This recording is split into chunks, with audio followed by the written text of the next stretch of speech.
Bonjour, les médias parlent assez peu d'elle et pourtant elle génère 800 millions d'euros de chiffre d'affaires par an et emploie près de 50 000 salariés éloignés de l'emploi. Je veux bien évidemment parler des entreprises d'insertion. Pour en savoir plus sur les entreprises d'insertion, j'ai le plaisir d'accueillir Laurent Laïc, le président du Comité national des entreprises d'insertion. Laurent, bonjour. Bonjour. Merci beaucoup d'avoir accepté notre invitation. Alors pour le public qui n'est pas forcément averti, qu'est-ce qu'on appelle une entreprise d'insertion ? Bien, une entreprise d'insertion, c'est très simple, c'est avant tout une entreprise. Une entreprise qui commercialise, qui vend des produits ou des services à des clients dans des conditions de marché. Mais c'est une entreprise un peu particulière puisqu'elle met au cœur de son développement, au cœur de son projet, la préoccupation humaine. C'est-à-dire qu'elle s'engage à recruter des gens en difficulté d'emploi, des gens en insertion, ayant des parcours de vie un peu complexes, de les salarier dans des conditions normales et habituelles de contrat de travail, de les mettre aux côtés des équipes de l'entreprise et de faire en sorte qu'après un certain temps, elles puissent trouver un autre emploi dans le monde traditionnel et dans les entreprises classiques.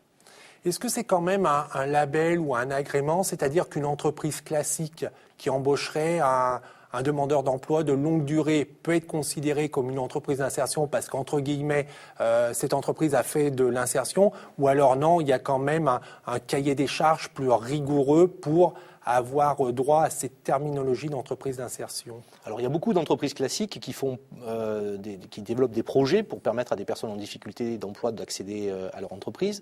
Mais l'entreprise d'insertion est un modèle particulier.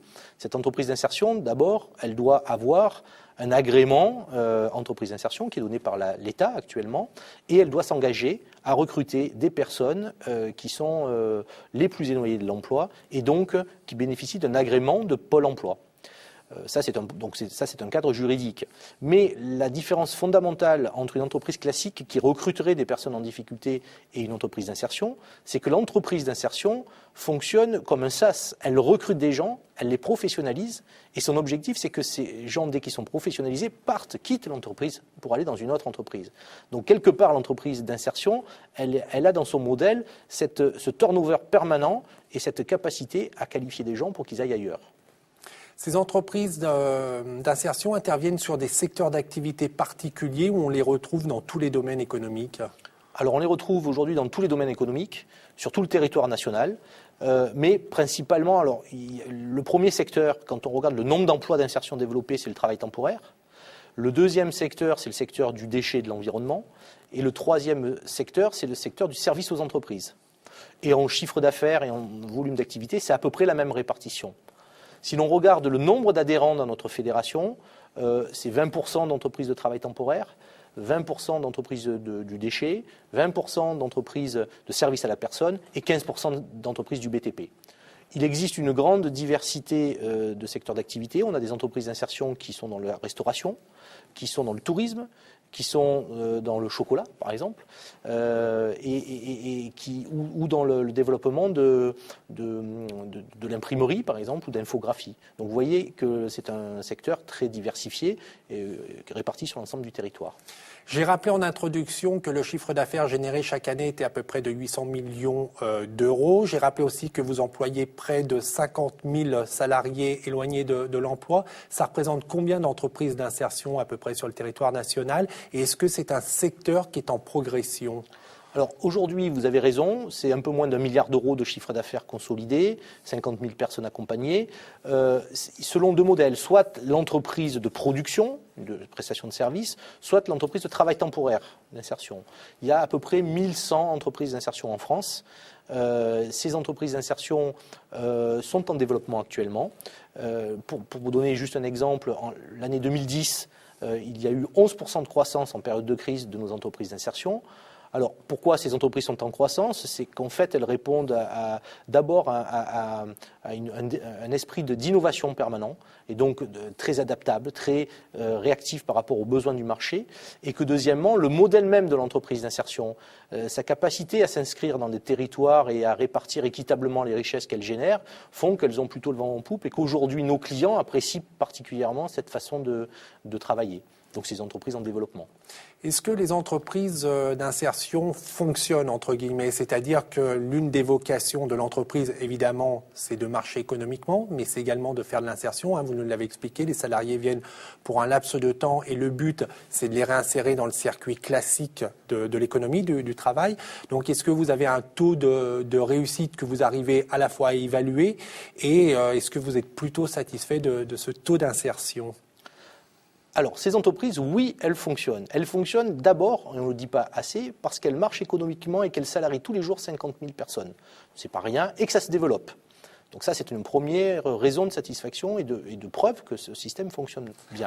Avec un message qui est important, et je me permets de le souligner, c'est que souvent on a considéré les entreprises d'insertion dans le secteur social en disant c'est du social, c'est de l'assistanat. Non, là le message que vous voulez rappeler, que vous voulez marteler, c'est avant tout des entreprises donc, qui économiquement sont viables et génèrent du profit. Tout à fait. Du résultat qui après est utilisé au projet social, à distribution quand il y a des actionnaires, etc. Alors après, effectivement, la seule performance des entreprises d'insertion n'est pas d'être efficaces que économiquement parlant. Elles ont aussi une efficacité sociale forte puisqu'elles remettent à l'emploi traditionnel des personnes en difficulté d'emploi. Et sur l'année 2011, par exemple, nous avons 58% des gens qui sont sortis de nos entreprises qui ont retrouvé un emploi stable. Alors, dans les contraintes de l'État, c'est-à-dire des CDI, des CDD de plus de 6 mois ou de la formation qualifiante. Et donc ça veut bien montrer que dès lors qu'on passe dans une entreprise d'insertion, on en ressort en général avec un peu plus de compétences, à la fois comportementales, à la fois sociales, mais aussi techniques, qui permettent à nos salariés de trouver du boulot par ailleurs. L'émission Label Entreprise cible les créateurs d'entreprises, donc dans tous les secteurs d'activité. Si nos téléspectateurs souhaitent créer une entreprise dans le secteur de l'insertion, créer une entreprise d'insertion, quelles sont les grandes étapes? Comment faut-il faire? Alors d'abord, une entreprise d'insertion, elle a besoin d'un entrepreneur, et d'un entrepreneur classique, c'est-à-dire quelqu'un qui a une idée, quelqu'un qui a envie de le mettre en œuvre ou de mettre en œuvre son idée avec des personnes, et quelqu'un qui aime prendre des risques. Si on ne tombe pas sur ces individus-là, c'est difficile de développer une entreprise d'insertion, parce qu'une entreprise d'insertion, ce n'est pas la gestion d'un dispositif d'État, c'est bien un modèle entrepreneurial visant à développer des produits et des services. Donc là aussi, pour rappeler qu'il n'y a pas de projet social s'il n'y a pas un projet économique viable, fort auparavant. Tout à fait. Après, bien évidemment, il faut trouver un entrepreneur qui est dit social, c'est-à-dire qui met au cœur de son développement un objet social et le développement des compétences humaines. C'est-à-dire trouver quelqu'un qui à la fois soit passionné par la vie économique, mais qui aime les gens et qui ait envie d'accompagner des personnes les plus carencées, les plus fracturées, et de les faire avancer à leur rythme dans l'entreprise pour qu'ils puissent s'en sortir par eux-mêmes dans la vie après le passage à l'entreprise d'insertion. On a aujourd'hui beaucoup d'entrepreneurs qui souhaitent faire ce métier-là. Il faut savoir que rentrer dans une entreprise d'insertion ou reprendre une entreprise d'insertion, c'est faisable. C'est complexe parce qu'il faut à la fois être un bon gestionnaire, comme n'importe quel chef d'entreprise, un bon visionnaire, mais aussi être capable de rentrer dans les conventions que nous propose l'État, donc savoir discuter avec les partenaires sociaux, savoir discuter avec l'État, les directs sur le territoire, les centres sociaux. Et donc c'est une espèce rare, et moi j'invite les téléspectateurs à se rapprocher de nous s'ils veulent développer des entreprises d'insertion, parce qu'on a cette expertise d'accompagner les entreprises d'insertion. Alors justement, si on revient un tout petit peu en arrière, il y a la création de l'entreprise. Donc là, on est sur le schéma classique d'une création d'entreprise. Il y a des réseaux d'accompagnement. Il va falloir faire une étude de marché. Il faut faire un plan d'affaires réaliste et ainsi de suite. Lorsqu'on veut obtenir le label ou l'agrément entreprise d'insertion, là, quels sont de façon rapide les critères d'attribution? Qu'est-ce qu'il faut faire pour obtenir Alors, une fois que l'étude de marché et le positionnement du métier de l'entreprise est bien validé, il faut qu'on dépose un dossier au direct, donc à la déclinaison locale de l'État, qui va examiner notre capacité à développer un projet social. Ça veut dire qu'on va nous demander de mettre en évidence quels sont les moyens alloués dans l'entreprise pour recruter, professionnaliser, faire de l'intermédiation sociale, qualifier, placer du personnel en insertion. Et donc, il y a tout un dossier type à mettre en place. Et à l'issue de ce dossier, il y a une commission qui se réunit et qui va accorder un agrément, un conventionnement d'entreprise d'insertion à l'entreprise. Ce conventionnement peut être pluriannuel. En général, il est annuel et tous les ans, il y a un compte rendu à faire et puis une évaluation de la performance aussi de cette entreprise sur le volet social. Donc vous l'avez dit, mais je me permets aussi de le rappeler, peut-être que vous pouvez le préciser, quelqu'un qui voudrait créer son entreprise d'insertion a besoin d'un accompagnement et donc le Comité national des entreprises d'insertion peut proposer cet accompagnement. Oui. Une de nos missions au Comité national des entreprises d'insertion, c'est de capter et d'accompagner des futurs chefs d'entreprise d'insertion. Et ce réseau-là est organisé sur le territoire avec 23 unions régionales qui s'appellent en général les UREI, Union régionale des entreprises d'insertion. Vous trouverez ça sur Internet. Dans chacun dans vos régions, et où vous avez des collaborateurs de la fédération qui vous accompagnent dans le développement de votre entreprise. Il n'y a pas que le CNEI et les UREI qui accompagnent les créateurs d'entreprises d'insertion. On travaille aussi avec l'ensemble des acteurs et notamment avec le réseau Entreprendre, avec qui cette dimension d'entrepreneuriat a été développée et qui ont une vision un peu particulière sur la création d'entreprises à nos côtés. Est-ce que ce sont des services payants que vous proposez lorsque quelqu'un vient vous voir pour créer son entreprise d'insertion? Non, c'est totalement gratuit. L'accompagnement est gratuit. Donc on peut qu'encourager les téléspectateurs qui souhaiteraient créer leur entreprise d'insertion à venir voir l'une des antennes régionales du Comité national des entreprises d'insertion. On est en début de quinquennat. Est-ce que le secteur que vous représentez, les entreprises d'insertion, ont des demandes particulières à formuler au nouveau président de la République ?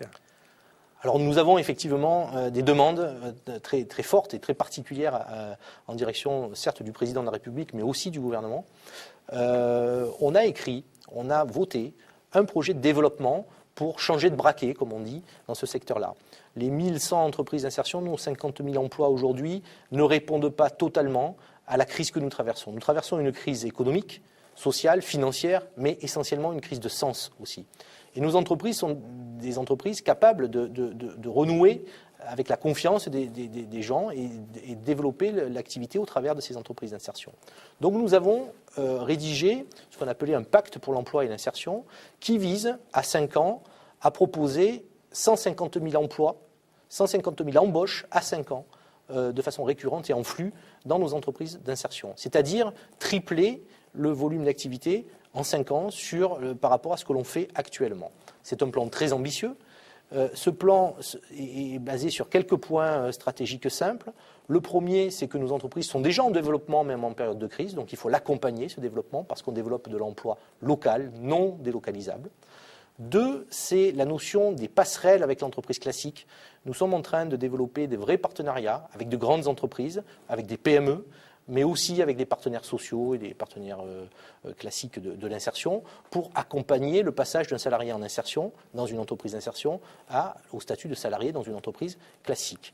3e volet de notre développement, c'est favoriser le développement des clauses d'insertion dans les marchés publics et de ce qu'on appelle les achats responsables dans les grandes PME ou dans les grandes entreprises françaises. C'est tout un programme que l'on a aussi avec quelques entreprises sur ce territoire. Autre point, l'idée est au travers de ce plan, est de flécher tout le secteur de la finance solidaire sur le développement et l'accompagnement financier de haut de bilan de nos entreprises d'insertion. Autre point encore, l'insertion va progressivement basculer vers de l'insertion qualifiante. On sait bien que les métiers de premier niveau de qualification demandent de la qualification. Et donc l'idée, c'est de flécher un peu mieux les fonds de la formation, des OPCA, du fonds paritaire de sécurisation des parcours, pour permettre d'offrir des parcours qualifiants à nos salariés. Autre point encore, c'est l'accès aux fonds européens, puisque notre entreprise d'insertion, nos entreprises d'insertion sont un parfait modèle économique et social d'inclusion active et d'innovation sociale. Et donc au niveau des fonds européens, vous avez un fléchage particulier. Et enfin, ce que nous demandons aussi à ce gouvernement, c'est de repenser le financement global en France, le lien entre l'État et les collectivités territoriales, pour que ce soit plus souple et que ce soit plus efficace en termes économiques et sociaux. C'est un message à la direction du gouvernement, mais bien évidemment, tous les citoyens qui veulent intervenir sur ce secteur et développer le domaine de l'économie sociale au sens large, ou les entreprises d'insertion, peuvent également reprendre ces points-là. Et vous êtes à la tête d'une entreprise, essayer de faire de l'achat durable, essayer d'embaucher des personnes en difficulté et ainsi de suite. Tout à fait.